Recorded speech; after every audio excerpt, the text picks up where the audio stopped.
Sound check. 1, 2, 3, 4, 5, 6, 7, 8, 9, 10. Sound check.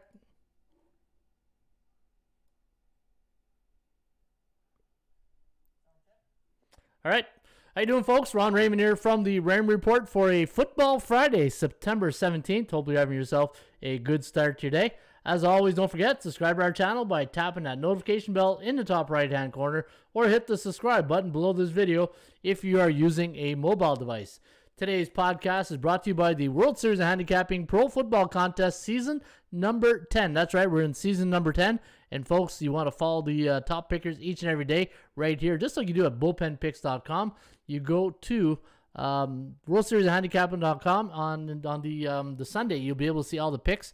And hopefully, if you're in the contest, you can still join. Unfortunately, you can't win the grand prize, but you can win the daily, weekly prize of $50 just by signing up. And anytime you go perfect 7-0, you will win $50 courtesy of the World Series of Handicapping.com. All right, we got a good show for you guys here today. We're going to break down the NFL action. You know, on the Thursdays, it's College Football Thursdays. And then on Friday, we do NFL Football Friday. And we break down all the games. I give you all the information that we have here at the Ram Report. And then I break down the my picks, or the consensus picks, which went 2-1 with our underdogs last week. So we had a pretty good consensus last week with our underdogs. We won with Cleveland. We also won. Let me bring that up right now. So last week, our consensus, the favorites didn't do well. 1-4 straight up and against the number, but underdogs, 2-1 straight up and against the point spread. Chicago +7 was the only loser, but we had Cleveland and New Orleans, which won straight up as a 4.5-point favorite. All right, there's Quentin Johnson's in the house. Telly's in the house. Hope you guys having yourself a good start to your day. And yeah, so let's kick it off and let's go to the horse racing industry. We got a lot of games to break down, so pitter patter, let's get at her. And let's go to Gulfstream Park, race number 1 today at Gulfstream Park. There's Eddie O. Good morning, Ryan. I'm here often on listening what I can do when I can, but working when I can, says Eddie O. Who's Ryan, Eddie O? Hey, last time I looked, I think my name is still Ron. Hey, who's Ryan? Ryan Reynolds? All right, Gulfstream Park's a $16,000 maiden claiming race here today at 2 p.m. Eastern at the stream in Hallandale, Florida. Beautiful track, in fact. Post time in Gulfstream Park today is at 2 p.m. The distance, 6.5 furlongs on the dirt. And we're going to go 6-7-3 in race number 1 today at Gulfstream Park. Reggio with Miguel Angel Vasquez taking a ride here on Reggio, 9-2 morning line. Super Necessary, Edgar Zayas taking a ride here on Super Necessary. And Rio Hato Morelos taking a ride here on the number 3 horse, Rio Hato, with Morelos into the saddle. All right, if you're going to play the Joker today, it's only 2-1 morning line. Back at you with Christian Torres taking a ride here on the 4. Back at you. And that is our Joker, our value play of the day. And if you're going to play an exacta today in race number 1 at Gulfstream Park, I'm going to recommend 6-7, 7-3, 3-4 exacta box. And if you're going to play a trifecta, 6-7-3, 4-7-3 trifecta box. Always remember to box those horses. And if you're going to play the Joker, always recommend the Double Dutch betting system. And that is, you want to take, say, a $20 budget, put 10 to win, 10 to place on the number 4, back at you. And this way he comes in first, you get paid twice. If he comes in second, at least you get one little payday, right? And hopefully you make your money back. All right, there's Mitchell Watson's in the house. How you doing, Mitchell? And again, folks, if you are tuning in for the very first time, my name is Ron Raymond. I'm a professional sports handicapper located here, the 49th parallel, upper 49th. Hey, we're in the attic here with our cousins down south. And I'm located in Ottawa, Ontario, Canada. And I've been doing this since 1996. I created the one of our first website. In fact, if you go to one of those archives.com sites, just go to Phoenix Sports Ticket. You'll see that we were one of the very first, along with Bettors World, Brian Georgia, The Prescription, all those guys that who started this industry. You know, I see everybody coming in, but nobody's given the respect of the people who really started this industry. And if you really go to 1996 and look at all the Bettors World, The Prescription, Phoenix Sports, Covers was there, covers.com. Those are guys that all started in the industry.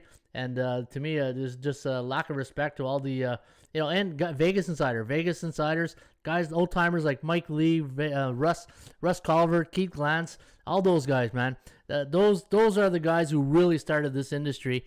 And I think there should be a concentrated effort to really bring those guys to attention, right? And make sure that the industry, so we look back, 20, 50 years from now, who really started this industry? It was guys like Mike Lee, Russ Culver, Dave Malinsky, all those guys back in the day, right? So, yeah.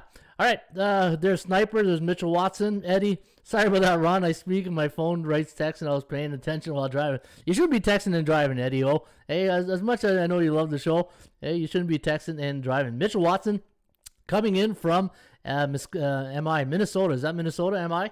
Hey, I know I was going to say Milwaukee, but Milwaukee's a city, not a state. So I guess he's coming from Minnesota. You might know our good friend Isaiah. Isaiah is also from Isaiah Moore. You see here in the bullpen, he's also from Minnesota. All right, let's get to your action, and we're gonna kick it off with game number 1 between the Atlanta Falcons and the Tampa Bay Buccaneers. Now the Bucs. This is a funny. Sometimes the computer pick is you look at it and I'm like, okay, uncomfortable pick time, right? And I'm just gonna review the odds here and see what the latest line is on this game. And I'm showing what am I seeing here for Tampa Bay and the Atlanta Falcons? Tampa Bay Falcons, man, where is it? Tampa Bay. Let me do this. Always quicker if I go Control F. Tampa Bay, yeah, 13. So this line is now at 13, and the total in this game is at 52. And the computer pick going with the uncomfortable pick, right?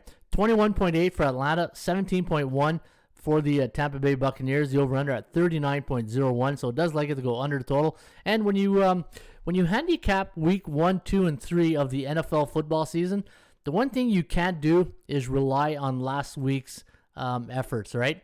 Like, I know a lot of handicappers or public players are going to look back at last week and they're going to say, oh, wow, Atlanta sucked against Philadelphia. Philadelphia just went in there and got the W, right?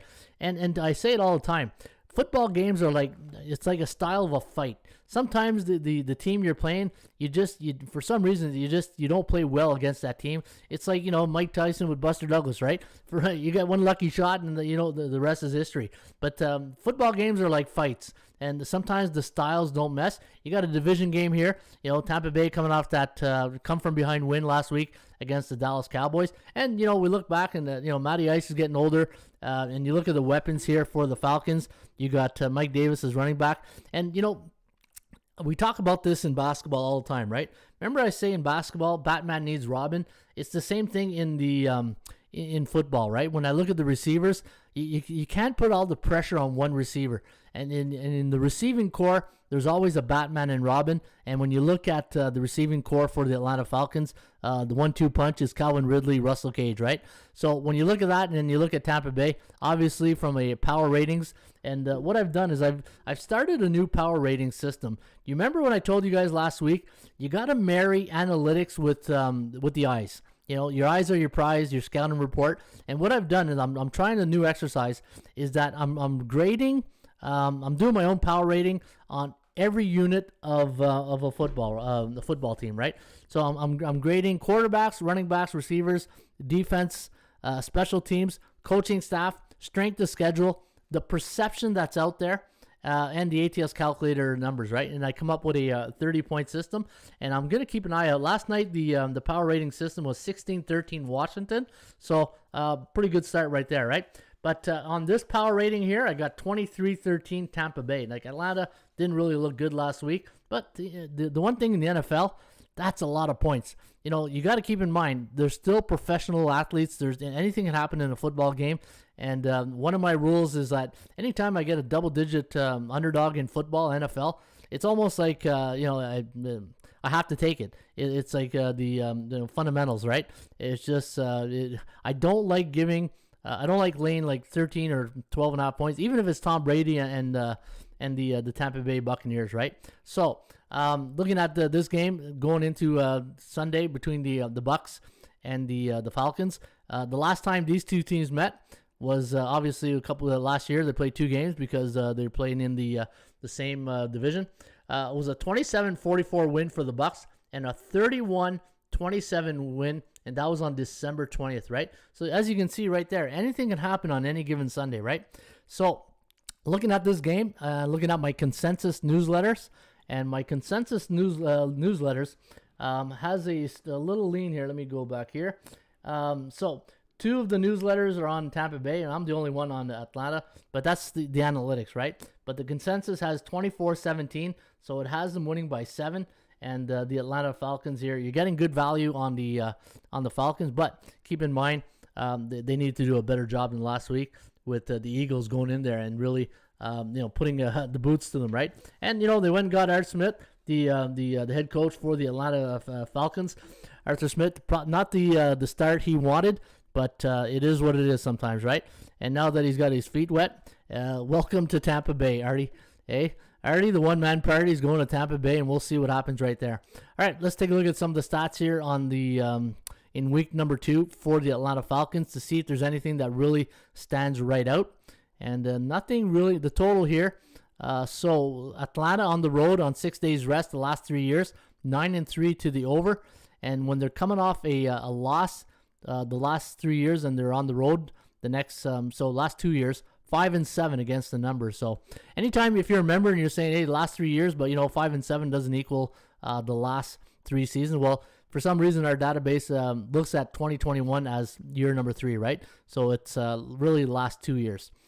For Tampa Bay, looking at their numbers going into this weekend, very well against 31-36-3 against division opponents. So they do struggle against division foes. 31-36 since 1983.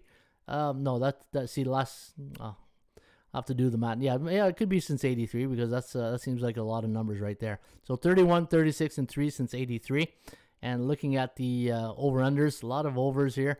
What's this one here? Coming off a 2-point win.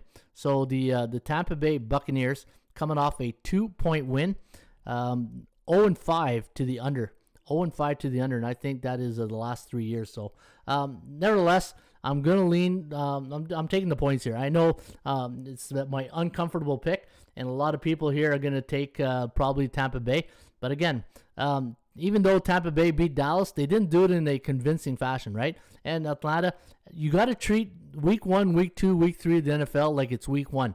If there's one trick I want to let you guys know, always treat the first 3 weeks of the NFL like it's week 1. Because what happened in week 1 might not happen in week 2, right? Hey, we all get bad days. We all get a bad game. Turnovers. We saw last night the brain farts, right? You're kicking a field goal and you go outside on a field goal. That stuff happens in the NFL, right? All right, let me see what everybody's saying right here. And morning, Gloria. Gloria's in the house. Jermaine Brown, OG Wheat. Great morning. I'm not touching that Atlanta game. When in doubt, get out. Yeah, no, I get it. And this is why it's called professional sports gambling, right? Is sometimes you're going to make those uncomfortable plays, and Atlanta fits right into that uncomfortable play. And let me go to the trends. I'll bring up some of the trends here on that game. So I'll go to NFL. All right, Atlanta Falcons, Tampa Bay. The over 9-3 for the Falcons as a 10 or more away underdog coming off an NFC East division opponent since 1996. And for the Tampa Bay Buccaneers, anytime the total is 51.5 and they're at home since 1996, the under is 8-2. And let me see here, any other good trends? No, I'll just give you the top trends on each one, so this way we don't spend an hour doing on trends, right? All right, let's go to the next game, and let's talk about the New England Patriots against the New York Jets. Now, Belichick couldn't be happy this week at practice and gets a bit of a layup this week against rookie quarterback Zach Wilson. Hey, if you're Robert Saleh and you're facing Belichick in your second game and you got a rookie quarterback, it's not a really good feeling that you might have going into that week, right? The New York Jets coming off a 19-14 loss last week to the Panthers, and the Patriots. Really, you got to give Brian Flores a lot of credit at Miami. I think Miami's going to be a really good team this year. I think a lot of the attention has been given to the Bills and New England, but keep an eye on the Miami Dolphins. I think they're going to be that underdog team that flies under the radar, and you're going to look at week 6 and 7 and go, what? How did that team end up 5-1 or something like that, right? So I think, so going into this week, now New England's got to do a better job protecting the football. You can't turn the ball over like they did last week in a game where it's a game of inches, right? And if you turn the ball over in a tight game like that, especially at home, And that loss can bite them in the butt when you look back in week 14, 15, and 16. That could come up and really bite them in the butt right there, right? All right, so the computer picks sees another tight scoring game here. Look at this. 23.7 to 22.6. The over-under set at 46.45. So it does like it to go over the total. And looking at the records here for both these teams, last year when these two teams met at New York, it was 30-27 for New England, and at Foxborough, it was 28-14 for the New England Patriots. Do I see anything here that's really standing out? Nothing. Maybe the under might be worth a look, especially that defense for the Patriots. And when you look at the triplets, right? And again, one thing I always do when I'm handicapping is I look at the quarterback situation, because a lot of times, if I tell you who's the backup quarterback of the New York Jets, right? People's like, I have no clue. Mike White? Yeah, good answer. But what I do is I always take a look at my cheat sheet, and I said, okay, there's so much movement in sports these days, like NHL. I got to start handicapping my NHL, see who's who in the zoo type thing, right? But when I look at the New York Jets, so Zach Wilson, backup quarterback Mike White, Tevin Coleman, the starting running back, and then your Batman and Robin receiver core is Corey Davis and Jamison Crowder with Tyler Kroft. And then when you look at the Patriots, you got Mac Jones. I don't know who's going to be the backup here. When I look at the depth chart, now I know. Let me see here, Stidham. When I go here, it's Jared Stidham is PUPR. So I don't know what that stands for. PUPR, the reserve Pupilus. But yeah, I don't know who's going to be the backup. So I'm going to have to do a little bit more research today on who the backup's going to be for New England. But when you look at the Patriots and you look at their backfield, you know that Damian Harris, ball security, high and tight. We used to, as a football coach, I always tell our players, hold that eagle claw. So whenever you hold a football, we say you got to hold the eagle claw on the tip of the football, and then high and tight, and then cradle that thing, right? High and tight, and don't let that thing go. Looking at the dynamic duo of the Batman and Robin, Nelson Aguilar. I know he had the drop season when he was in Philadelphia. We'll see if he. I think Jacoby Myers is a really pretty good receiver for Mac Jones. And we'll see how that pans out this week. When I look at the weapons on offense for New England, I don't see any really deep threats. I see a power run game. And I think that's what Belichick is focused on this season with the Patriots. I think it's going to be, like last year's Washington Redskins, right? Build a team on defense and just don't turn the ball over, because you don't have the offense to play catch up. Now, looking at the consensus newsletters, all of us are on New England. And the average score is 23-17, so it's right there, 5.4 difference. So I'm not going to touch this game. I think 5.5 is a lot, and I still want to see how New England with Mac Jones under center, right? I just got a feeling everything's going to be relied on the defense for New England, and it's just going to be one of these spot seasons where the offense is. 1 week they'll score 30, 40 points. The other week they'll score 12.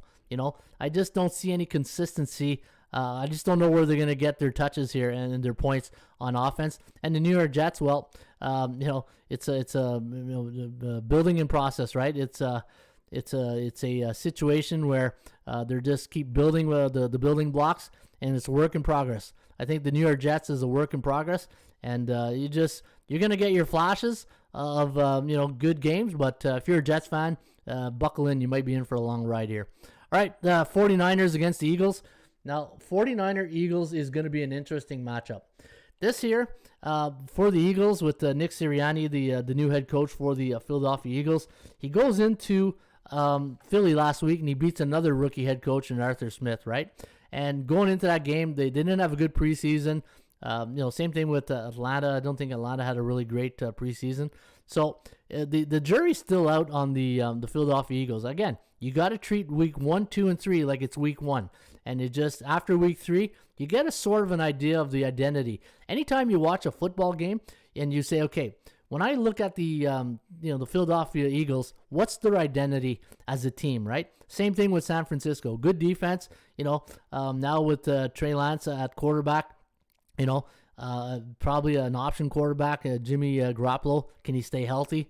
You got to find the identity. I don't know what the identity of the Eagles is yet, right? The Niners, well, they lost Mostert this week, and that's unfortunate because he was not healthy last week either, and so they lose him. So Elijah Mitchell's going to get more of the carries, and then you got Deebo Samuel and Brandon Ayuk here for the 49ers. And when you look at the triplets for the Philadelphia Eagles, so we're looking at Jalen Hurts. The good thing by Jalen Hurts, if anything ever happens and he goes down, you do have a veteran there, Joe Flacco. He's not flashy Joe anymore, but it's good to have a good veteran that could hopefully lead you, right? You ideally you don't want to miss a beat when your backup comes in, but you got to consider the ages there, right? And look what happened to Fitzpatrick last week. Miles Sanders takes most of the reps, and Devontae Smith and Jalen Reagor. All right, so not too crazy about the weapons of offense, but again, I think the jury's still out. Now the computer picks, the analytics does like the Niners here, 25-18, the over-under at 44.25. And when I look at my newsletter selections, it does like 25-20 here for the 49ers, so it does like them to win and cover. And all three newsletters are on the San Francisco 49ers. And when I look at the last time these two teams met, so let's take a look at the last 10 overall head-to-head meetings. Philadelphia, look at this. I didn't see this. They are 7-3 straight up and against the number against the 49ers. There's something that tells me, again, uncomfortable pick, right? There's something that tells me, you know what, San Fran loses Mostert this week. They're on the road again. Coming off a win last week against the Lions. The thing that, they scored 41 points against Detroit. I don't like this. I don't like the fact that they let 33 against them, right? So this is the second week in a row. Now, I got to find out if they stayed on the East Coast or did they go back home and then fly right back, because that seems like a lot of traveling. I'm expecting that they probably stayed on the East Coast and you keep their body clocks on Eastern time zone. But you know what? Again, uncomfortable pick, right? Yes, they are, says Eric Brown. Kettle has a great matchup against the Eagles. Niners definitely step up from Falcons. Yep. But you know what? There's a seed of doubt. You know what I mean? Like I'm just wondering. Is this something that we're gonna look back after this game and say, man, I should have known better. Like the way they played last week in Atlanta, that was the telltale right there, right? I got a feeling Philly's the play here, and if it goes by a field goal, we got to hook them here. Hey, hook them down. We got 3.5.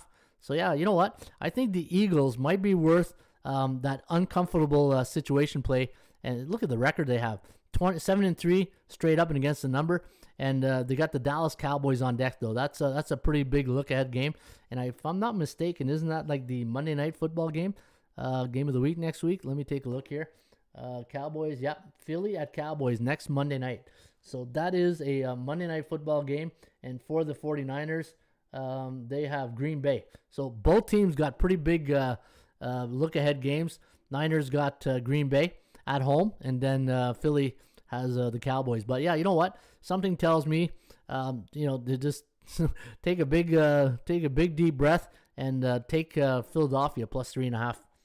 I take Philly 3.5. All right, and you know what? Again, you got to treat the first 3 weeks like it's week number 1.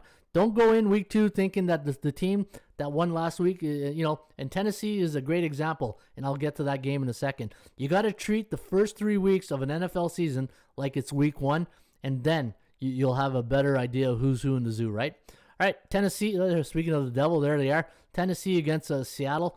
Now, Tennessee, sometimes I said at the top of the show, right? Sometimes a game it's like a boxing match. Styles make fights, and for some reason, Arizona went in there and laid a spanking on the Titans. That wasn't even close. There was never. When you watch a football game and you say to yourself, man, there's no way this team is ever getting back in this game. Like they'll score, but they're gonna score twice more. You know what I mean? And that's how I felt last week when I looked at Arizona and looking at the final score, 38-13. And for the Seahawks, they took care of business in Indianapolis, 28-16. The one thing I overlooked last week, I know a lot of attention was given to DK Metcalf, is Lockett. Lockett was just on fire last week, and that's a pretty good 1-2 punch. There's your Batman and Robin in Seattle. DK Metcalf, Tyler Lockett. You got Chris Carson. If he can stay healthy, the backup quarterback, you guys know the backup quarterback of Seattle? If you said Geno Smith, you are correct. All right, Tennessee. Not a good game for Tennessee last week, right? Hey, you know what? Any team that can really hold Derrick Henry to, well, how many yards did he have last week? It wasn't much, right? He was almost invisible. He was invisible. You held you held the best running back in the league to what, maybe 60 yards last week, something like that, or even maybe less than that. He was just and anytime you take a team out of their running game and they got to concentrate on the pass, then you're screwed right there. I was listening to the Bill Parcells on ESPN this week, and I don't know if you guys heard it. He was on with Keyshawn and all that. I love Bill Parcells. I think when I listen to Bill Parcells, I just feel like I'm a sponge, right? Back an old school coach. And the one thing he said you need as a football team is balance, and I couldn't agree more with that. If you don't have balance as a football team, and if your identity is just run and no pass, then you're not gonna win championships. You got to have balance. Anytime I've coached a football team and I look back on the identity of those football teams, it was always, you're always striving for 50-50, but sometimes you're going to get 60-40 pass, 60-40 run, 40 run, right? If you can get balance, then you're doing all right. Now, wow, look at this. The computer picks out of only 2 games, though. It's only 2 games out of the simulated forecast. 44-27. Now, think of it this way. And if you're new to sports betting and you're new to the NFL and you saw Seattle put 28 points on Indianapolis last week and you saw Tennessee losing 38-13, you probably agree with this forecast, right? I disagree. And when I look at this game, I think we'll get a better effort from the Tennessee Titans. And if you're a coach and you're Vrabel here, you just say, guys, rearview mirror, let that game go, and we're on to the next game. This is the most important game of the week. And let's go get that W in Seattle this week. And they're gonna have to really find balance for the Titans, right? When I look at this team, you got Tannehill, Logan Woodside as your backup. You got to find a way to get Derrick Henry, more productive this week. And AJ Brown and Julio Jones were really a non-issue last week, right? But Seahawks are good at home, says Eric Brown, and I see that, and I agree. The Seattle Seahawks are good at home. In fact, who they have on deck? They have Minnesota on deck. And the last time these two teams met was only 2017. So they played a while ago. It was a 33-27 win for the Titans. Prior to that, it was 20-13 at home for Seattle. And let me see here, 17-13, 28-24. And those are the, let me see the lines on that game. Those games, -2.5. Anytime you look back at past games, you can see the scores, but go look at the line. Go look at what the perception was that day, say in 2017. So that day, it was a 2.5-point favorite for the Seahawks against the Titans. 11.5 here, 5.5, 7, 2.5, 4.5.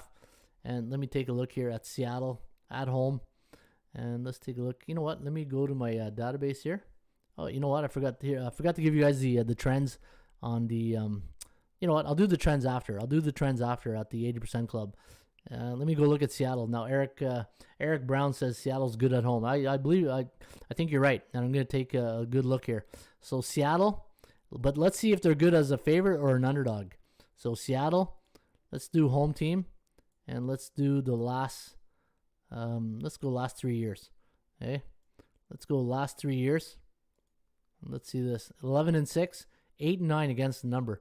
Now, how are they as a home favorite the last 3 years? Last 3 years as a home favorite, 2019, 2020. All right, so 11-5, 8-8. So let's do last 4 years because it's looking at this year as year number 3. 16-6 straight up, 11-10. So yeah, they do well straight up, and against the point spread, they're pretty much 50-50, right? How about as a home team? Home team last 4 years, 17-8, 13-11-1. So the one thing I'm noticing is they're very dominant, winning the game straight up, but pretty much balanced from the bookmaker's point of view of covering the spread. How about as a home underdog? Probably not too many occurrences, right? 1-2, 2-1. Yeah, not a lot of occurrences. How about the last 10 years as a home underdog? Last 10, let's go 15 years. Last 15 years, 14-14. Wow, look at that. Get Seattle as an underdog, 20-8. That's pretty good right there. All right, so looking at the consensus on this game, and so the consensus newsletter all like Seattle, 27-20, winning by 7 points. Analytics, and again, to me, you got to trust your eyes. You got to look at the situational handicapping. Can Seattle come and put really 2 good performance back to back like that? And the one thing in professional sports, you got to look at coaching matchups, right? Pete Carroll going up against Mike Vrabel here. Is there really a coaching difference when it comes to Vrabel against Carroll? That's one thing I think is pretty much balanced right there. I think this is too many points. I think this is way too many points, and I'm gonna lean with Tennessee in this one. There's no way that Tennessee poops the bed 2 weeks in a row, and maybe it's a good thing that they're on the road, right? Maybe it's a good thing they're on the road. They don't get the fans, the pressure of the fans right there, right? All right, let me see what you guys are saying. So Eric Brown agrees with the Philly cover. I think Niners are ready to get back to winning ways since they're healthy. Well, you know what? Treat week 2 like it's week 1. We'll see after 3 weeks. You can't over-exaggerate week 1, right? Week 1 when you look at every football team and you look at the skill level, there's a reason why each and every one of those players are in the NFL. Because when you do a skill chart of 1 to 10, the average is about 5 to 6, right? You're going to get your 7 and 8 type players, but this is professional football, and to me it comes down to coaching. And it's the coaching preparation of these coaches that prepare their players for the upcoming week, and that's why a lot of rookie head coaches this year. So I'm going to take a look at their preparation, especially Arthur Smith. Last year he was with Tennessee, and then this year a lot of rookie head coaches. So I want to see how they're going to prepare, and we'll see how they do this week in week number 2. But again, don't go into week 2 based on week 1's performances, right? Give it 3 weeks. Treat week 1, week 2, week 3 like it's week 1, and then you'll get a good idea of what you got in the macro environment of the NFL. All right, so Seattle against the Tennessee Titans, 7-3 straight up in their last 10 head-to-head meetings, 4-6 against the number. Wow, look at this. Tennessee, last 7 trips, 1-6. So, and 1-6 to the under. Maybe the under is worth a look here. That's a pretty high total. That is a pretty high total. How about Tennessee when the total's 54 or higher? Let me take a look at this here. Tennessee Titans, let's go the last 5 years. So let's take a look at Tennessee when the total, let's do as an away team, when the total's 54 or higher. Let me take a look at this. Where's my totals? There we go. 54 or more. Tennessee. Only one. They've only had one occurrence. Let me go last 20 years. Tennessee. Wow. They've only had the 54 or more total. You know what? Is this an overreaction on the total here? What about home or away? Home or away. Yeah, 3-2. I think 1-4 against the number. I don't like that. But yeah, I think, man, I think this could be a bit of an overreaction. A poor performance from Tennessee last week, and let Russ cook with his long bombs last week, right? And when you got two weapons like Lockett and DK Metcalf, man, I can see why the total is that high. I think this game goes under, but I do like Tennessee in this one. There's Ball Cash. How you doing, Ball Cash from the ATL? Zachary Reed could look up Tennessee on the road in the database. Could you look up Tennessee on the road in the database? Sure. What do you want me to look up, Zach? Just let me know what you want to look up, and I'll look it up. And again, I'll at the end of the show, if you guys want me to look up anything in the database for you guys, just post it in the bullpen, and I'll go look it up for you guys. But I do like Tennessee, even though the newsletters are on Seattle Seahawks. Again, hey, look at all the underdogs that came in week number 1, right? I still like a lot of the dogs this week. I still like a lot of the underdogs until you get that market confidence at a balance equality within the betting public and the bookmakers. I just think right now, I think there's too much of a lean on favorites right now. I think people are liking favorites a lot, right? Look at the New York Giants last night. Giants have a great road record the last 3 years. I'll show that to you guys in a minute. All right, Dallas against the Los Angeles Chargers. Now the Chargers go into this one as a 3.5 point favorite. Over-under is set at 54.5. forecast sees a high-scoring game, but look at that. 35-32, the over-under at 68. And when I look at my newsletters, it looks like we are on the same, look at that, 28-26 average. So I'm the only newsletter on Dallas, and the other two are on the Chargers, and the final score is 28-26. I don't want to be one of those handicappers that overreacts to Dak Prescott's good performance. Again, you got to give him 3 games, right? You can't just base the Cowboys' performance on a highlight game where the Thursday night week 1 game of the week, the whole world's watching. You don't want an overreaction, right? But you look at the LA Chargers; they're coming off a road win against a Washington football team who's very good defensively. But 20-16, and the Chargers have been really good of late. Even though they fired their coach last year, Brandon Staley's now the head coach. But when you look at the coaching matchup here, you got Staley against McCarthy here. I don't like that matchup. McCarthy has a 37 win percentage with the Dallas Cowboys, and that's why I'm not going to take the Cowboys this week in any of my contest picks. Right? I just think that I don't trust McCarthy having 2 good weeks of preparation. Especially against the Charger team. When you look at the weapons for the Chargers, you got Justin Herbert, great up-and-coming young quarterback who's doing a fabulous job. Chase Daniels is backup. You got Austin Eckler as his running back, and then you got who's the Batman and Robin? You got Keenan Allen and Mike Williams, right? So the weapons are there for the LA Chargers. Now, when you look at the last 10 meetings between these two teams, actually it's only 9 really. 5-4. For the Chargers, 6-3 against the number. When was the last time these two teams met? The last time these two teams met was 2017, and it was a 28-6 win at Dallas. And the last time they met at LA or San Diego, 30-21 for the Chargers. So here's a 9-point win. Here's another 22-point win, 3-point win. But is Dak Prescott back? We'll see this week. The Cowboys, when they're on the road, and it's week 2 of a series since 1983, 13-7-1 against the number. And let me take a look here. Any 7-3 last 3 years. So any team coming off a 2-point loss, 7-3 against the point spread. So that's the last 3 years. Any road team in the NFL. And for the Chargers, let me take a look down here. Nothing really to write home about. Again, do I think LA wins this game? Most likely. Do I like the Cowboys plus the 3.5? Is this, what's the line now at Bookmaker? Bookmaker has -3, right? So this is, I think there's better games on the board. And when I look at the consensus newsletters, they have a 2-point win here for the Chargers. Again, when I look at these two teams, Chargers last week on the road against Washington, a good defense, an NFC East team. Is the NFC East going to be a little bit different than last year? And for the Cowboys, we'll see. Again, you can't judge on week 1, right? We got to see what they do in week number 2. My early lean is plus 3.5. I do kind of agree with the forecast here. But how is Dak going to react this week, right? I love Dak Prescott. I want him to do well.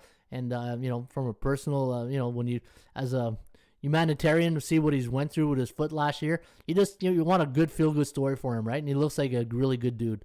All right, let's go next game. The Raiders and the Steelers. All right, let me take a look here what you guys are saying. Tennessee Titans as the 3-0 coming off a loss. 6-1 against the point spread. That's a pretty good stat. Russell is a boss. I think that he'll be a great game, says Plant-Based.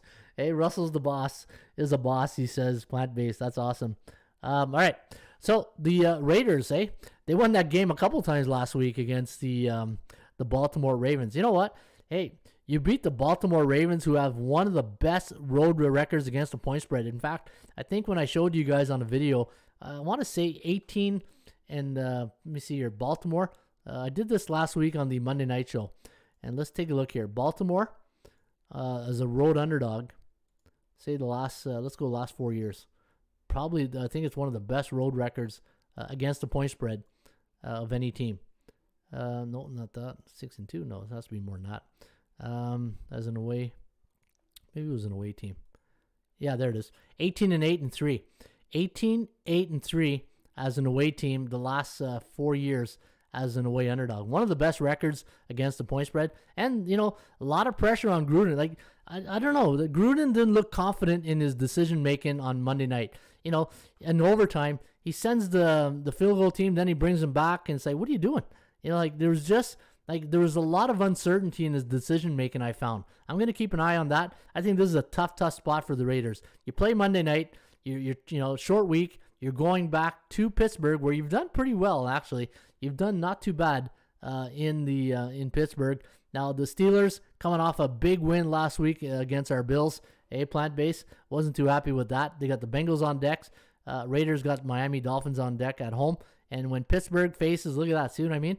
They don't do well against the point spread against the Raiders. Look at that. In the last 10 head-to-head meetings, they're only 2-8 against the point spread, 4-6 straight up. I don't like that record. But the only good news is the Raiders, either Oakland Raiders, LA Raiders, or whatever Raider you want to support, they're only 2-5 in their last 7 trips to Pittsburgh, the Steel City.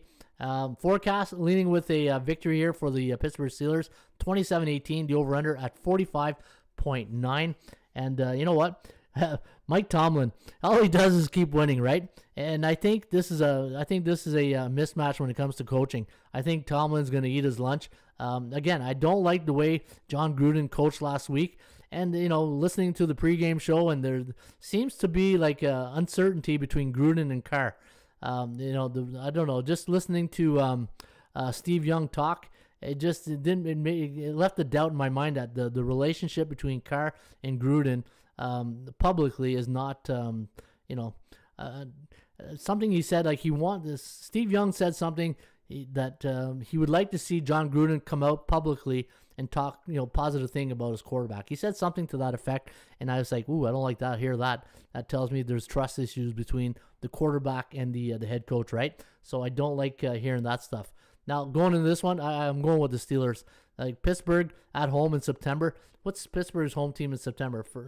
Let's take a look at that. The Pittsburgh Steelers. All right, Pittsburgh Steelers as a home team. Let's go month of September.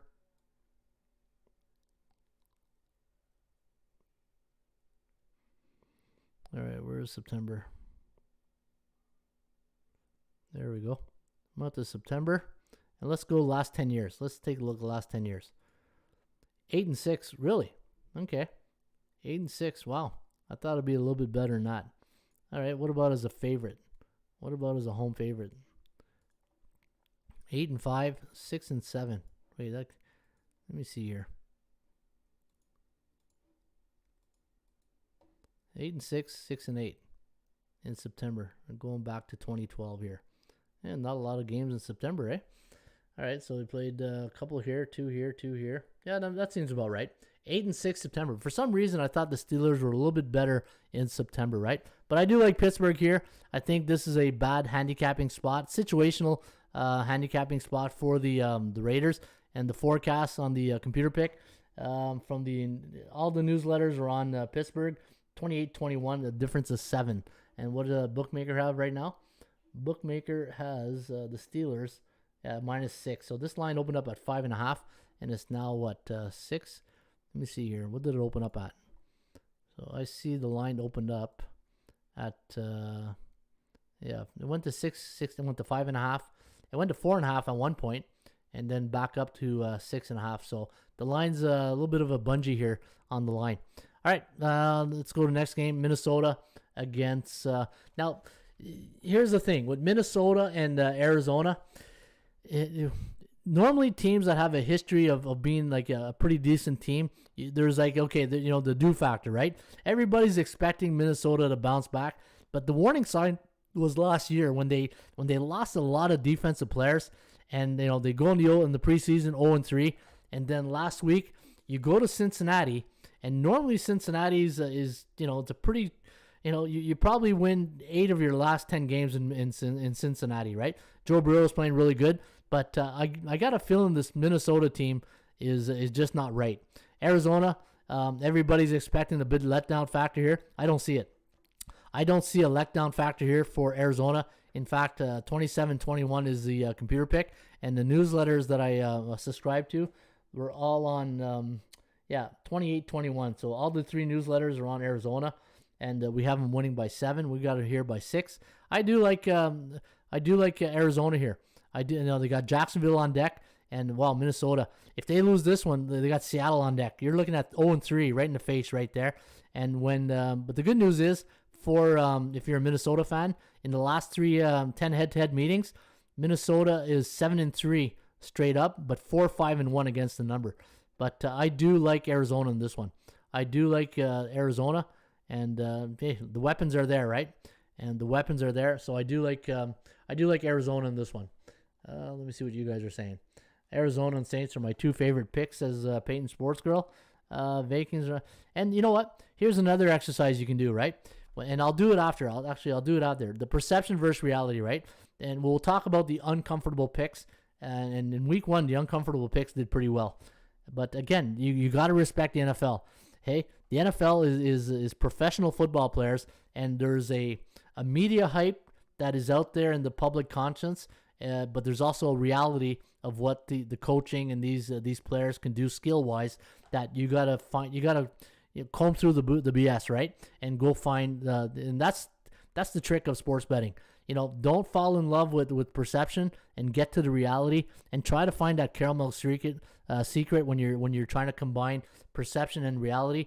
Analytics are great, but you can't base 100% of everything on analytics, right? All right, let's go to the next game. Let's go to Baltimore against Kansas City. Your Sunday nighter, what a great one here. Now I think Patrick Mahomes owns what's his record against Lamar Jackson? Is it 2-0, 3-0 maybe? And look at that, we got an upset brewing here, but it's only on 3 simulated games. The Chiefs, a 3.5-point favorite. The over/under is set at 54.5. And Baltimore 27, Kansas City 20. The over/under at 48.3. This is a great coaching matchup. When you look at the John Harbaugh going up against Andy Reid, that's probably throw in Sean Payton, Belichick, top 10 to top 5% of the coaches. Both these guys are top coaches in the league. So Harbaugh's going to get his team ready this year for and Harbaugh. What's his how many years? He's been 13 years. Do you believe it? John Harbaugh's been 13 years already in Baltimore, and Andy Reid's going on his 9th season with the Kansas City Chiefs. 27-20 is my score here. When you look at the weapons for Baltimore, now obviously the running back situation didn't help, losing all your running backs, and that put a lot of pressure on Lamar Jackson. And the thing is, Oakland did a good job last week containing. Lamar Jackson's going to get his yards. He'll get his 80, 100 yards a game. It's just you got to limit those things on the crucial downs of third down. If you're 3rd and 5, you're gonna have to spy Lamar Jackson. He'll pick up most of those first downs on 3rd down with his legs, right?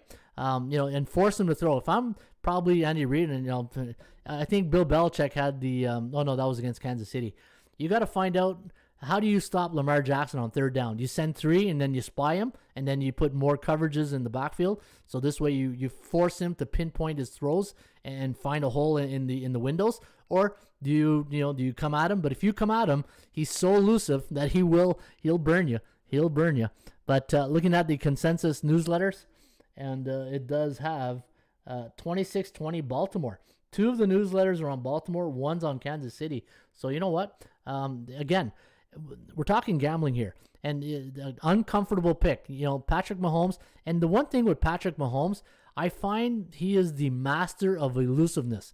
When you see Patrick Mahomes, after 3 steamboats, if he's still holding the football, then the magic starts, right? He starts flipping the ball over his head, between his legs. You think he's gonna, he's being chased out of bounds, and he holds it, then releases it at the last second, and next thing you know, it's a first down. There's nobody better in the NFL than Patrick Mahomes on continuing to play after 3 steamboats, right? If you ever watch a football game, I always say as a quarterback coach, your time clock in your head, right? Anytime you snap the ball, you got 3 seconds. After 3 seconds, it's going to get hot in the kitchen. So if you are a quarterback, 1 steamboat, 2 steamboat, first read, 2nd read, 3rd read. After that 3rd read, the house is going to, the kitchen starts to collapse, and then that's when Patrick Mahomes and Lamar Jackson's the same way, right? After that initial 3 seconds in the pocket, this is where these guys make most of their plays, that I find anyways. All right, let's make him a passer. Can you beat him with his legs? Says Mark Nation. Make him a passer. Yeah, make him a passer. Force Lamar Jackson to beat you with his arm. If you're Kansas City, go look at that game last year when New England beat Kansas City at Kansas City.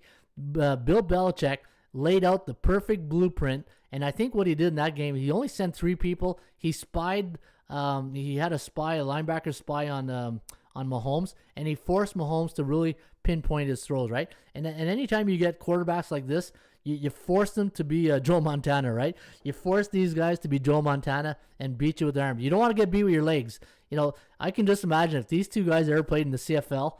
Imagine if Lamar Jackson and Patrick Mahomes played in the CFL with that 10 extra yards of yardage. Oh my God, they would break every Tracy Ham record, Damon Allen record in the CFL, right? All right, you know what? I'm going Baltimore. I do like Baltimore. I like Baltimore at home. In fact, let me take a look at Baltimore's home record last 3 years. Let's take a look at last 10 years. Let's take a look at Baltimore records last 10 years at home. 51-23. Not a bad record last 10 years, right? Give me the Ravens. All right, let's go next game between New Orleans Saints and the Carolina Panthers. Again, there's a couple of games out there that because of their performance last week, the benefit of the doubt has to be given to Matt Rule and the Carolina Panthers, right? You look at the career of Matt Rule. Goes to Temple, changes the program. Goes to Baylor, changes the program. Goes to Carolina, examines year number 1. And I think year number 2, we're going to see now, week number 2, going up against one of the best coaches in the NFL in Sean Payton.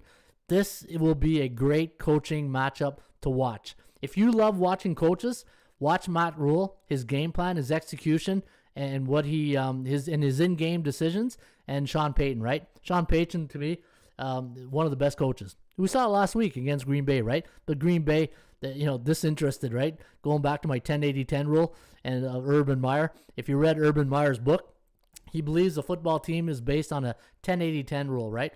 10% of your players are elite, 80% are average, and the other 10 are disinterested, right? So I think Green Bay was part of that 10 disinterested part last week. But looking at the line on this game, -3.5.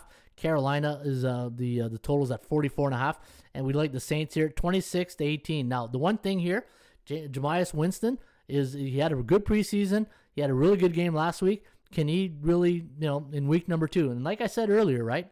Don't treat week number 1 like it's number 2 like it's week 1. Treat week 1, 2, and 3 like it's week 1. And there's something that tells me that Carolina might show up this week. When I look at the, is there a letdown factor here for the Saints? You know what? What did New Orleans do last year in week 1 after they beat the Tampa Bay Buccaneers? Let me go look at this. Last year, so let's take a look. Last season when New Orleans beat Tampa Bay in week 1. Remember that? So let's go back last season and let's see how they did the following week. Okay? History's are always our best teacher. So let's go back to 2020 season. So week 1, they beat Tampa Bay, and then they had the Raiders, 34. Look at that. The Raiders beat them, 34-24. See what I mean? So is history going to repeat itself here? Hey, Tracy Ham reference. It was Michael Vick before anyone understood what a dual threat quarterback. Did you know, Mark Nation, did you know Tracy Ham?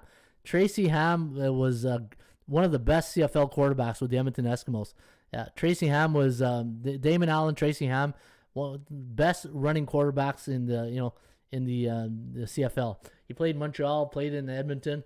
Yeah, if you know Tracy Ham back in the day, he was a great quarterback. All right, so again, look at that. So last year, after beating Tampa Bay week 2, they lose to the Raiders, right? And you're getting Carolina, Matt Rule, a good coach. I think that's a great hire for the Panthers. And something tells me sometimes analytics, be damned. You got to go with situational handicapping, and I think this is a good letdown spot. Even though Carolina did win last week, even though it was against the Jets, 19-14. Was that game at Carolina? At Carolina. So a little surprising the Jets gave them a big, little bit of a fight there. Thought it'd be a little bit more of a point scored, but we'll see this week. I'm leaning with Carolina. All right, Cincinnati against the Bears. Ed Drake says last week more dogs won than any week in the last 55 years. Wow. Are COVID unknown factors making spreads hard for the books? That's a great question. So Eddie Drake says last week more underdogs won in the last 55 years. More underdogs won in week 1 than any team in the last 55 years. Is COVID an unknown factor? You know what? I think we've been dealing with COVID now for a couple of years. I don't know if it has that much of a factor, but I'm sure it's part of the one reason, indicators, right? I always talk about indicators. Yes, he was a quarterback at Georgia Southern when I was there. Oh, nice. Hey, I'm glad I was able to bring you a great memory of Tracy Ham. Hey, that's awesome. That's awesome, Mark. He is in the College Football Hall of Fame. Oh, that's awesome. Yeah, Tracy Ham. All right, Chicago Bears taking on the Cincinnati Bengals. Now the Bears a 2.5-point favorite. Over-under at 45.5. The forecast going to lean with Chicago in this one. 23-20. The over-under at 44.4. Now, looking at this situation, Matt Nagy going up against Zach Taylor in his third year. Joe Burrow looked pretty good last week. Cincinnati, they are what they are, right? The old Denny Green, who goes into preseason thinking the Bears are remember that Denny Green, God rest his soul. Denny Green used to talk about the Bears are who we thought they were, and they let him off the hook. Well, Cincinnati is who we think they are. They're still the Cincinnati Bengals, right? Bungles to some. And Chicago Bears, you look at the situation, they still have people talking about their quarterbacks. You can't go in week 2 and people still talking about your quarterbacks. This isn't Florida Gators and you're thinking, okay, Jesse Palmer, Doug Johnson, or you can't have that situation. This has got to come to because it disrupts the team. Khalil Mack, non-productive the last game. Is he overrated right now? Is Cincinnati getting good value? Again, an underdog week. I tend to agree with the underdogs here. Going back to last week, who would you rather have as your quarterback at plus, in a field goal game? Andy Dalton, who used to play with the Bengals, or Joe Burrows right now, right? And looking at my consensus newsletter picks, we're all leaning here. Let me see here. Leaning with the Bears, but very, very tight. These guys, 24-19. So too tight to call. Cincinnati, when they traveled to Chicago, look at that. The last 10 head-to-head meetings between these two teams, 5-4, 3-5-1 against the number. And Cincinnati, 2-2, 3-0-1. They've only played 4 games against, wow, that's surprising. You know what? Let me take a look at that. Let me bring up another chart here. Hey, whoever invented tabs, again, I can't say this enough, Nobel Peace Prize. All right, let's go to dashboard. All right, let's go to dashboard right here. And let's go to my regular database. Yeah, you don't see too many Cincinnati-Chicago Bears game, when you look back in the past. Cincinnati on the road against the Bears. All right, let's go look at the last 15, and probably not. Yeah, only 4 games. Wow, look at that, since 89. Last time they played was 2013, week 1, and it was a 24-21 victory for the Bears. Oh, wow. Does history repeat itself? You know what? When I look at the Bengals, they got to get better. Hey, Joe Mixon is healthy. You got T. Higgins, Jamar Chase, not really household names, but sometimes you need a little lady luck, right? I know some people are going to be on the Bears, but I'm going to go Cincinnati. I'm going to go with the better quarterback, and coaching matchup, pretty much a toss-up right there.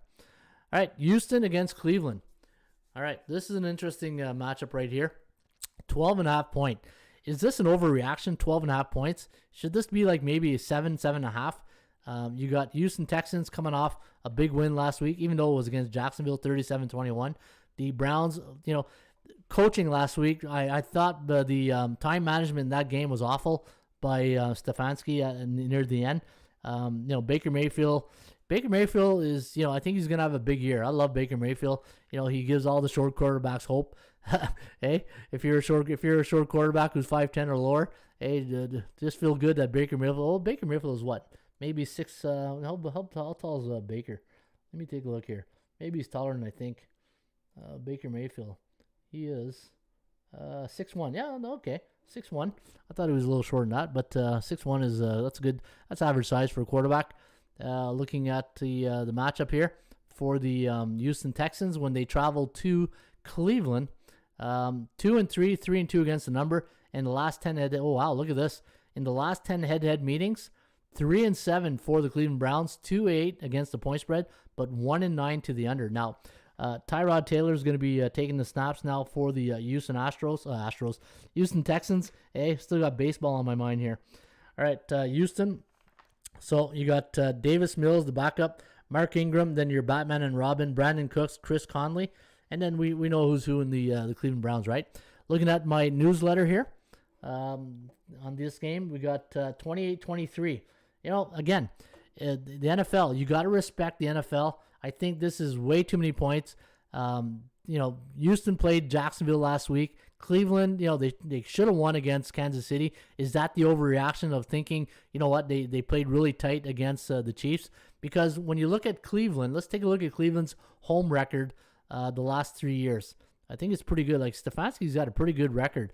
Like, I look at his win percentage, 66.7 the last 2 years. That's a pretty good win percentage.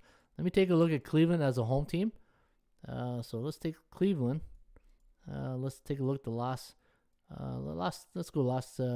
2 years here. 10-6, but 6-9-1 against the number. And how do they do as a home favorite?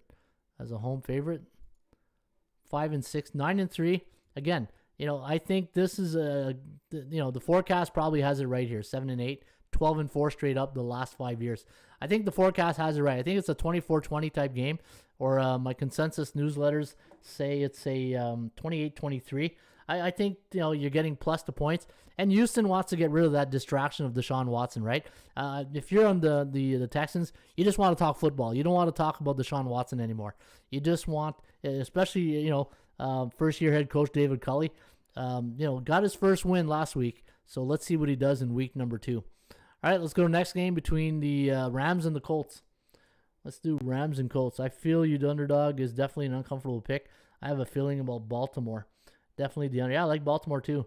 Hey, Ron, Tyrod ended our 17-year playoff draw. Yeah, I still got Tyrod Taylor's jersey. Hey, I wear that on Sunday. That's what I do now on Sunday. I wear my Bills jersey, my Tyrod Taylor jersey. Hey, I'm not taking out the 5 for the 17, even though 17 is my favorite number. All right, Rams taking on the Indianapolis Colts now. Again, week 1, right? Don't overthink it. Even though the Rams won on a Sunday night football game, 34-14, they were always in control. And for Indianapolis, 28-16 loss to the Seahawks, and they got beat by a couple of home runs, right? Tyler Lockett beat them on a couple of home runs, and you can't allow that to happen, right? You can't allow your speedsters to get behind in your secondary like that. And when you think of the head coach for Indianapolis, Frank Wright, he's got a 56.9 win percentage. The only thing is, though, Carson Wentz, he's still, man, it's just as long as he stays healthy, it's just the jury's going to be out, right? It's once people talking, they really don't. Do the people in Indianapolis have confidence in Carson Wentz? That's the big question, right? Phillip Rivers retires. Now you got the Rams coming off that big win last week. The last time these two teams met, between the Colts and the Rams, 2017. Seems to be 2017, a very popular, last time teams met. It was a 46-9 win, but that was at let me see, was that in, that was in St. Louis. When was the last time they met here all right, so it was a 38-8. Yeah, so you can see the Rams own the Colts here lately, 46-9, 38-8. Then the Colts won 42-6, 45-28. So there's 2-2 right there, right? And when you look at the history between these two teams, the Colts are 3-5, only 2-5-1 against the number. And wasn't the Rams the Colts at one point? Hey, I think the Rams were the Colts at one point. Let me take a look at some of the numbers. My consensus newsletters are on the 20.8. Wow, 20.8 to 20.8. Again, another uncomfortable pick. I'm gonna lean with the Colts. I think this is another field goal type game, and I'm gonna lean with the Colts in this one. In fact, what's the Colts' home record last 3 years? Let's go look at the Colts' home record. Let's go last 5 years. 20-13, 15-17-1. How about the last 3 years? Let me take a look here. 17-8. All right, how do they do after a loss? Let me see this. How do they do coming off a loss? Coming off.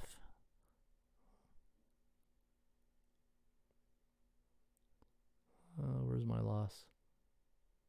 There it is. All right, so Colts last 4 years coming off a loss, 6-5. Not great, but you know what? What's my consent? Yeah, I'm gonna go Colts. I'm gonna go Colts on this one. I know, again, people are going to be all over, the Rams, and McVay is, one of the up-and-coming bright young coaches. Could be the next Belichick, maybe. Who knows, right? Year number 5. McVay's got a 65.7 win percentage. The one thing I'll tell you, though, don't let McVay have a lead at halftime because it's lights out. I think is he perfect, or did he lose one eventually? I know last year they kept showing that when McVay's winning at halftime, he's almost like perfect. So yeah, if you're Indianapolis, you don't want to go halftime and have McVay be up on you. Colts were the Browns. Okay, thanks, Mark. All right, so Denver taking on the Jacksonville Jaguars. All right, you know what? Has the Denver Broncos turned a corner here, right? They always had a defense. It's just now that with Teddy Bridgewater at the helm, Drew Lock now a second string. You got Melvin Gordon, Cortland Sutton, and Tim Patrick as your Batman and Robin. And then you got Jacksonville, a 6.5-point home underdog. I'll say it again. Jimmy Johnson was 1-15 in his rookie season as a head coach. 21-19, that seems like a very, out of 20 previous games. My consensus newsletter is, let me see here, 24-19. So it does, very close, right there on the number. I'm not going to touch this game. It was a big win last week for Denver against the Giants. Hey, we saw the Giants last night. They're competitive. They're very competitive. As long as they don't turn the ball over, that defense, they could be in most games. But they were pretty competitive. But Denver, you got to give them credit. Fangio got into the Meadowlands last week and got that victory, 27-13. And Jacksonville lost to Houston, 37-21. Again, don't overreact. Even though Jacksonville, didn't play well last week, they still got 21, but they allowed 37. There's better games on the board. If you're playing in the survivor pool, obviously I'd probably lean with Denver, but I probably wouldn't touch this. All right, here we go. Buffalo against Miami. I hate handicapping Buffalo games when I don't have good feelings on them. Hey, plant-based junkie's a Bills fan just like me. I'll be honest, I was very disappointed in the play calling of last week for the Buffalo Bills with Dable. Man, that 4th and inches, and he does a high school play, like the option play. What was that? Okay, it works. You look like a genius. It doesn't. Well, you're on the Rain Report the next week, right? And not just the Rain Report. You're probably up on everything. What's up, Derek?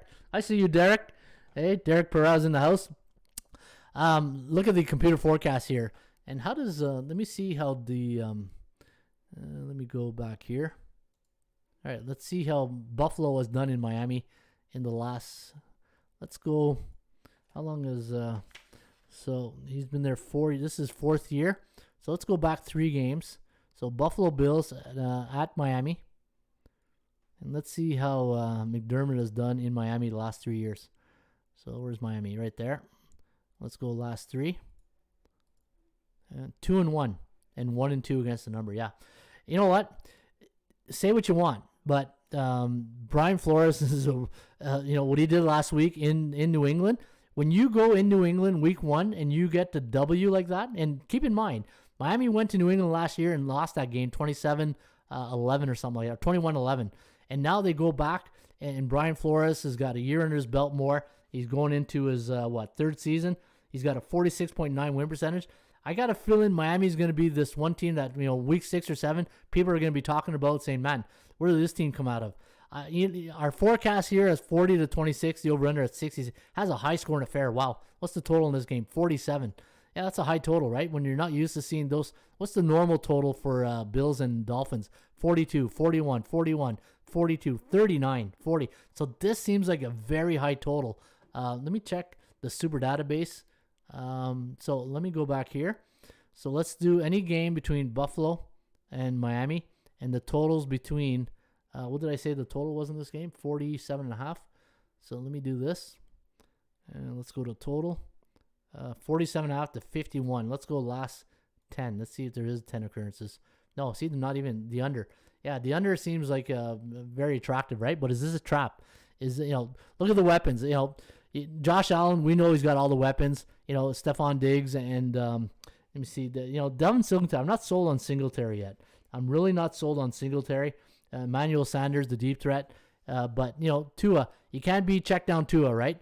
We'll see this week. I know he threw to Waddle a lot last week, So we'll see what happens this week. I kind of like, I think Buffalo wins, but it's like a 19-17 type game. I think, let's hope last week's offensive, was stuck in neutral. But the last time these two teams met last year, it was a 56-26 win for Buffalo, and that was January 3rd. And before that, in September, it was a 31-28 win for the Bills. I do like Miami, but I think Buffalo wins here. I hate handicapping Bills game. I do too. Plant-based. Squish the fish. Hey, it's amazing. When I first went to Buffalo in the late 80s, I didn't realize that people in Buffalo really don't like the Dolphins. Like, of all the teams, I thought New England was the enemy, but no, it's Miami. Back in the 80s, everybody kept talking about squish the fish, and they really don't like Miami and Buffalo. I don't know why. I thought, for some reason, I thought that New England was the enemy, but no, it's Miami. People in Buffalo do not like Miami. All right, Packers and Lions, and also the newsletter pick. How are we doing on time here? Newsletter pick has Buffalo winning 27-24. So even the newsletters, how am I doing here? An hour 9, not bad. All right, Lions taking on the Packers. Okay, I talked about Green Bay looking disinterested last week. I don't like handicapping teams coming off, situations where, Mopey Rogers is really leaving doubt in a lot of people's mind. How do you handicap this game and really thinking that you're going to have an edge or an angle on this game when you poop the bed like you did last week in against New Orleans and Orlando, right? To me, I'm not touching this game. Detroit, you got to give them credit, even though they lost last week. I thought they showed a lot of moxie by trying to come back, scoring 33 on a good defense on the Niners. But I'm not touching this game with a 10-foot pole until Mopey looks a little bit better, right? To me, the Packers, I don't know what the problem is there. It looks like it's in-house, but I don't know how you handicap this game. And when I look at the newsletters are going 31-17, winning by 14. So they do have the Packers winning, but there's no way I'm laying 14 on Green Bay. But again, like I just said earlier, right? You got to treat week 1, week 2, week 3 like it's week 1. Because, don't over-exaggerate. Don't overthink it. Teams have bad outings in week 1, week 2. But if they have bad outings the first 3 weeks of football season, then they're a bad team, right? And keep in mind, anybody can win the NFL now. I always say it. Everybody's got good receivers. Everybody's got good running backs. The real play is done between the trenches, offense and defensive line. That's where the real battles are won. And it's the generals, the coaches. It's how their game plan, because at the end of the day, players are executing what coaches tell them to do. And if your coach is coming with a game plan and it's not an executable game plan, and it's like, we saw Green Bay's game plan last week. That was not a good game plan against the Saints, right? So coaching plays a major role, and you got to really pay attention to coaching, right? All right, 80% Club. Let's go to. Hey, I feel like I need some dance music here. We go to 80% Club. Hey, some classic rock. Hey, but if I play classic rock, YouTube's gonna hit me with a strike, a copyright strike. All right, Packers. Hey, I talk about the Packers, and the first thing is the Packers. 32-1 is a 10 or more home favorite after a non-division game since 1996. Seahawks 15-1 as a home team playing in the month of September the last 10 years. Chiefs 13-1 as an away team after a conference game the last 2 seasons. The Saints 13-1 as an away team after a non-division game the last 3 years. Packers, Chiefs. Oh, Packers and Chiefs here. Let me look. The 49ers 10-1 straight up as a +3 and 6.5 away favorite, coming off an ATS loss since 1996, depending what line you had last week. The under 9-1 for the Chargers as a home team, coming off a win the last 3 years. So if you do like the under in that Chargers-Cowboy game, I know we had a 35-32. We have a high-scoring affair. The over 9-1 for the Raiders as an away team, coming off a home win as an underdog the last 7 years. The Giants, remember I said, see if you remember, you got this last night. The Giants are 9-1 as a +3.5, 6.5 away underdog, coming off a loss the last 6 years. I like Washington last night, but the Giants got the cover. The Steelers are 9-1 as a home team, coming off an under the last 5 years. And let's one more for the road here. Let's get a good one here. Let's find a really good one. No Packers or Saints. Let me find someone we haven't talked about. All right, the under The under, look at that. The under, 15-1, so 15-2 to the under for the Chargers coming off a home team. When they're a home team, coming off a win last 6 years. So the under, Cowboys and Chargers. We'll see how that goes. And again, we have over 188 trends, and you can get. Oh, speaking of trends, let me go to my other 0%, 80% club stats and trends, and let's go to 80% club, and let's see what we have here. All right, Cincinnati as a pick'em to +3 underdog on 6 days rest, coming off an over 14-2-2 against the number. That's pretty good right there. The Chiefs as a -3.5 to 6.5 point favorite during week 1 to 4.